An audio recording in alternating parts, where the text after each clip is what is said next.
Bonjour à tous, c'est Dao. Je vais vous parler aujourd'hui de la pensée positive. Et je continue donc mon travail de démembrement de ce que j'appelle le développement égoïque ou développement personnel. Pour cela, je vais aujourd'hui parler de ce qu'est le soi, afin de comprendre à quel point le mental joue un rôle fondamental dans la rencontre avec le soi. Le soi est en nous une pure conscience qui n'est pas conditionnée. Elle est au-delà même du système mental. C'est notre profondeur, notre cœur, notre être, l'être, qui n'est même plus personnel fondamentalement. Et le mental, lui, ou la pensée, est un élément qui jaillit du cadre du soi. C'est un élément, un mouvement conceptuel qui émerge de cette dimension du soi profond. Cependant, et dans beaucoup de traditions on parle de la notion de chute, de cette profondeur-là et ce mouvement-là, l'individu s'est identifié à ce mouvement-là en vérité. L'ego se structure autour du mouvement de cette pensée. Cette pensée donc, dans un cadre d'inconscience ordinaire, cette pensée est totalement désordonnée.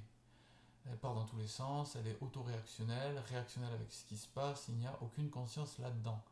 Quand je parle de conscience, c'est bien sûr le fait que nous soyons ancrés dans ce qui est au-delà des pensées. Et dans la majorité des cas, un individu est ses pensées. Euh, Malheureusement, et pour répondre au matérialisme, malheureusement pour eux, l'individu n'est pas circonscrit aux pensées. Il est bien plus profond que cela. Les pensées sont une expression provisoire, une forme de création, mais l'individu est bien plus profond que cela. Ce qui se passe donc avec le travail sur la pensée positive, c'est qu'on va commencer à ordonner notre système ici. C'est intéressant. On reprend un peu possession du mouvement. Et dans ce cas-là, c'est très intéressant. Dans la mesure où, au final, pour rencontrer notre soi, il va falloir abandonner la pensée. Finalement, la méditation, c'est vraiment une rencontre au-delà des pensées. On peut abandonner les pensées, on peut aussi se rendre compte qu'il y a juste à les observer.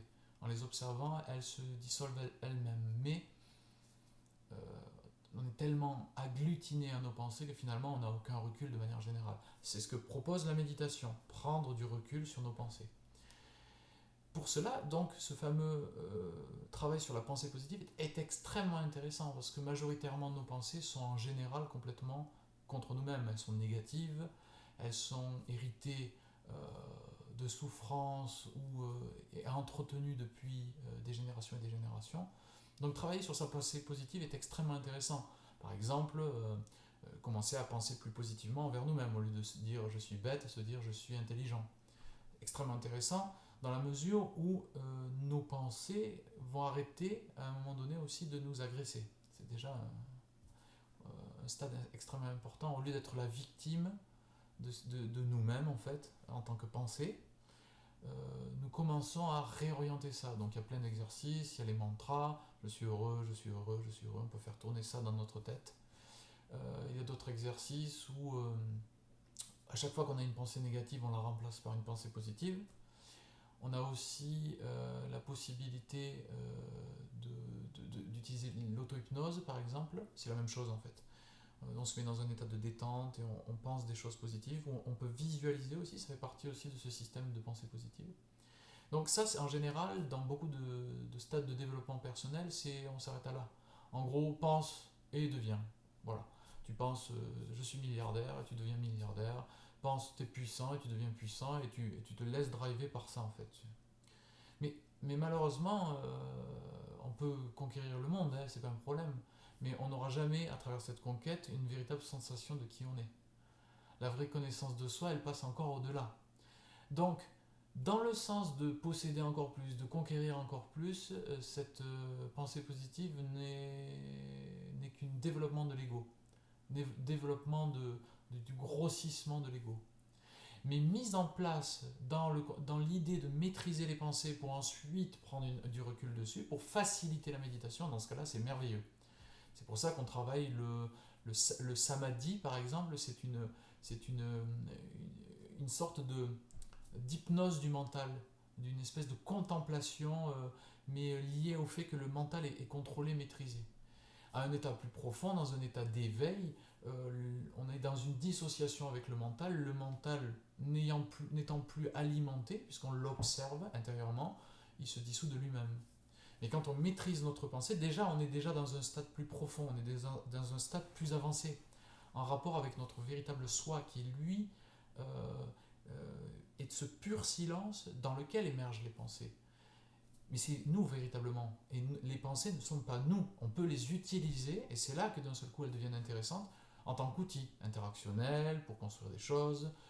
C'est purement pratique en vérité. La pensée était pratique jusqu'à ce qu'elle se fasse passer pour l'individu, réduisant l'individu à une espèce de petit amalgame mental dans la tête, et l'empêchant de rencontrer la totalité de son être à travers sa corporalité et à travers son cœur.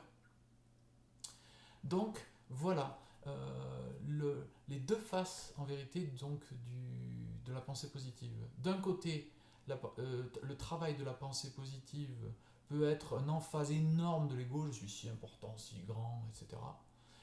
Ou alors, elle peut être la possibilité justement de pacifier le mental, karma yoga, et purifier le mental, d'en faire quelque chose de plus ordonné, de plus clair, de plus lumineux, et ensuite de pouvoir prendre distance avec ce mental pour rencontrer l'observation pure qui est notre véritable identité. Voilà pour aujourd'hui. J'espère que cela vous aura aidé à avoir une meilleure appréhension en fait, de ce travail intérieur, surtout avec une direction beaucoup plus claire que le propose souvent le développement égoïque. Je vous souhaite tout le meilleur et vous souhaite une très belle journée.